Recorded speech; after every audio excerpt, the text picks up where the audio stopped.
For our next example, so try na naman natin itong same plan, same angle ng floor plan, pero yung station point mas malayo. So ito na yung isang challenge ng locating station point. Kasi ako personally, mas gusto ko yung malayong station point. Kasi mas less yung distortion. Mas hindi siya fish eye. So, kapag bahay kasi mas bagay yung medyo formal, which is mas flatter. Kapag naman pointy, yung distortion, parang medyo fish eye. Mas bagay naman dito yung mga modern or mas dynamic na designs ng building. So, for houses, I prefer yung station point na malalayo or malalayo yung vanishing point para yung distortion niya mas flat. So, ang challenge naman dito is yung kung gaano kalayo or kung gaano kalayo yung kaya mong ma-accommodate kapag mag-project ka. So, let's try to show it. Okay, so likdan na natin ibang step. So, talon na tayo sa station point distance. Okay. So, ang station point distance nito, so, let's assume na trial. So, ang gusto natin, so, meron tayong knowledge na pag malayo yung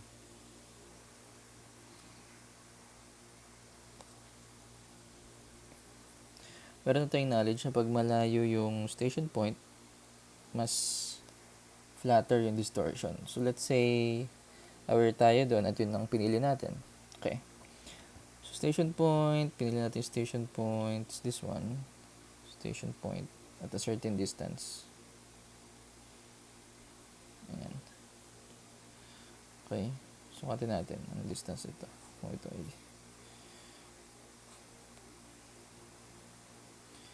ito ay 7.5 meters. Okay. So, next step ay locating the vanishing point. So, again, since right angle yung ating vanishing points, parallel from the station point, parallel to the floor plan sides. Ayun. Yun ang location ng ating vanishing point from the picture plane.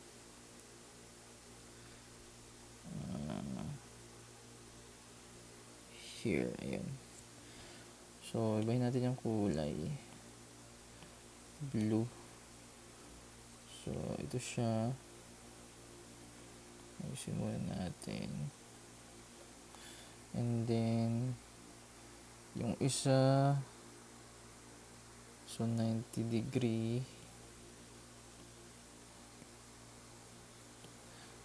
Parallel to the other side ng floor plan. I-diretso lang natin ang picture plane. Okay.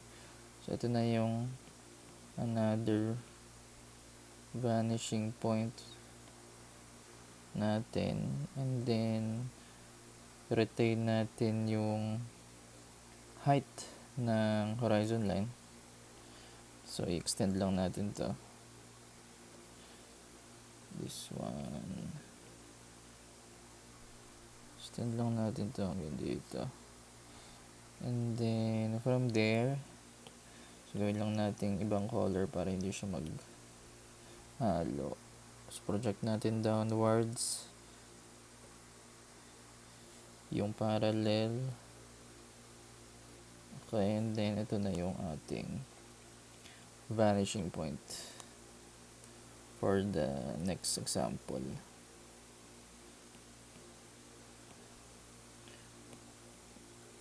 VP1, VP2, ito natin, ayan. Okay. So, ang challenge dito, when you located your station point na malayo, is yung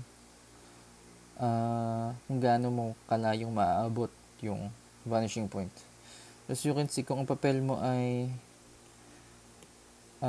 band size, so most likely yung vanishing point mo is beyond your paper. So, to compensate with this, kailangan mas malaki yung board na gagamitin mo or yung table na gagamitin mo para yung table mo, kung andito man yung table mo, so pwede ka pa rin malocate. Pwede mo pa rin malocate yung vanishing point within your table kahit na lumampas siya dun sa paper. Kapag naman maliit ang table mo, pwede mo naman siyang gawa ng paraan. For example, so gawin na natin ang vanishing point na meron naman. This is Morpholio, by the way. So ito ay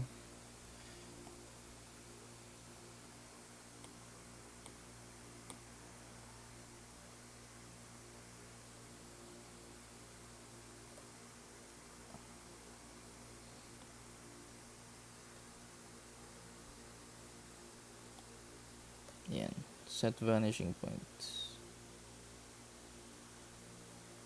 So this is Morpholio, so pwede itong gawin. Since pang architectural ang app na to. Okay. So, syempre, kung digital, magagawa mo to. No problem. So, I'm just showing yung challenges kapag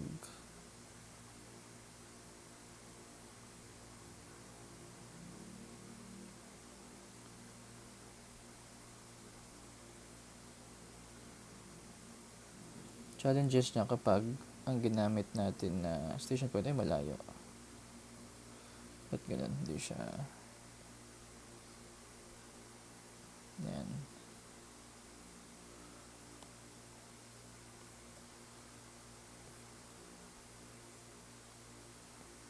Okay.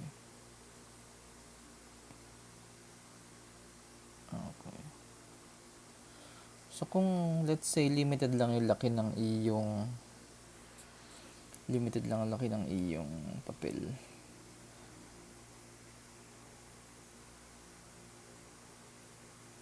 pwede yan gawa ng paraan. Lagyan lang muna natin ng height reference to para madali natin ma-explain yung isang strategy. Ayan. So, nakapaglagay na tayo ng height references. So, ito yung papel.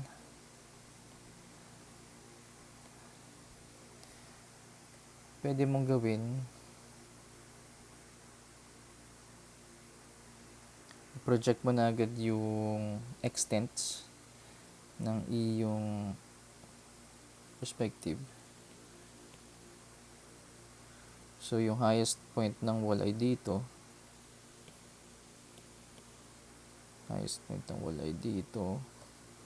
And then, lowest ay dito.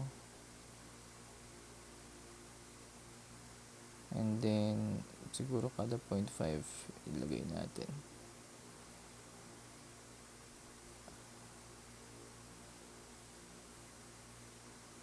From this side.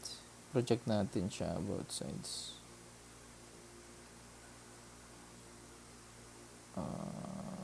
Yun.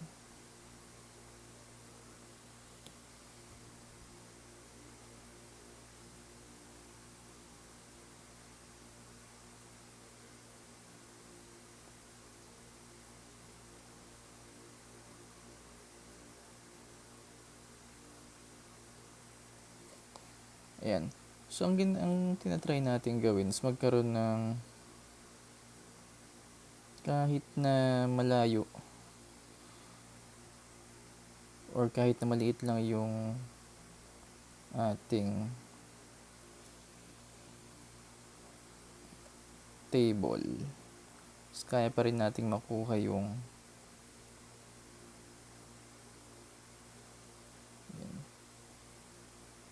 Kaya pa rin natin makuha yung tamang perspective or projection.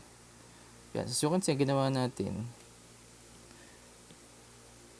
tinuloy natin yung projection niya with height, with respect sa height niya, dun sa edge ng paper. So, with this, magkakaroon tayo ng idea nung line ng heights na hindi pa rin distorted as long as mayroon tayong reference ng height. Yan. For example, itong papel lang na to ang reference natin. So, meaning, kapag naglagay tayo ng bintana at a certain height, so bibilangin lang natin kung ilan. Let's say, ganito siya kataas.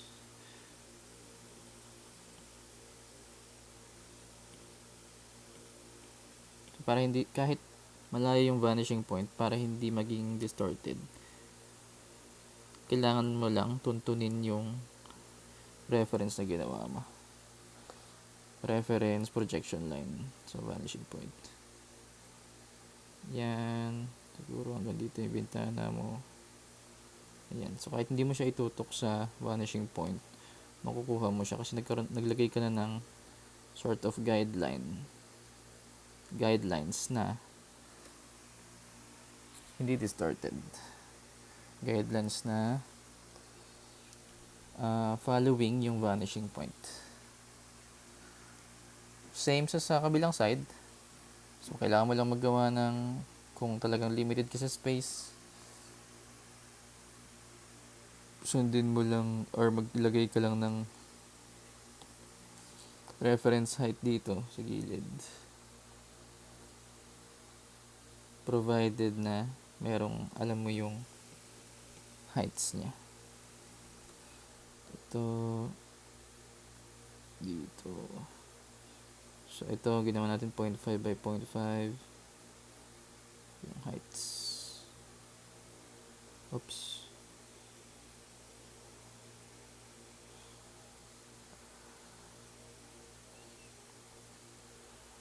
Ayan.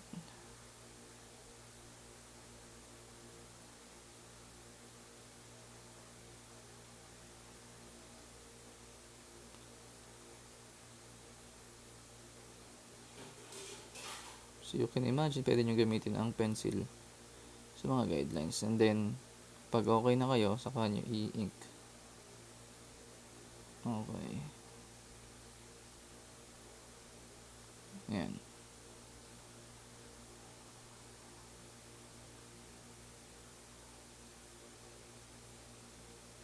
Oops. Oops.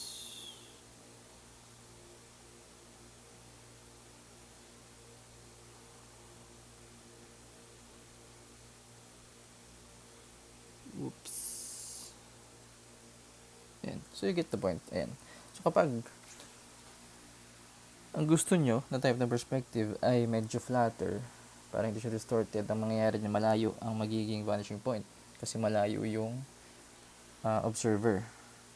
So, para magawa niyo yan, kahit na limited kayo sa space, kahit malayo yung vanishing point, so you can put a guidelines na following yung vanishing point na projection lines. Alright?